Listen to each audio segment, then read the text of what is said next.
Pa kako uskladiti obaveze između posla i porodice? U smislu da bude preduzetnik, biznismen kao vi i da ima skladnu porodicu.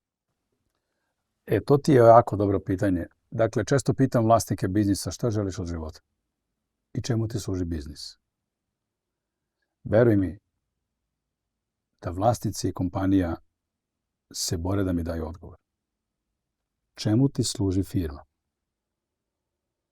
I na kraju dođemo do velike istine. Da mi daju odgovor, firma mi služi da živim dobro. Ja ga pitam, koliko si u tome uspešan?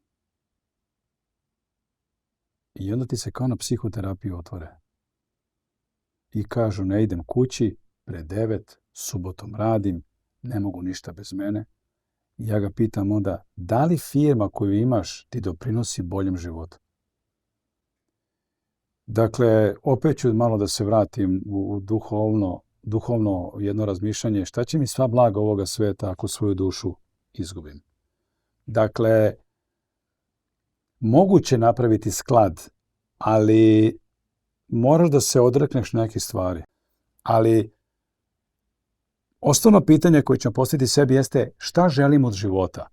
Kad daš odgovor na to pitanje, želim fin brak, finu porodicu, fina primanja, jedan fin život, samo ti se to pitanje kasnije ti jedan dobar mehanizam kako da rasklopiš i sastaviš svoj život i dobiješ jedan fini barometar zapravo kako da vodiš svoj život.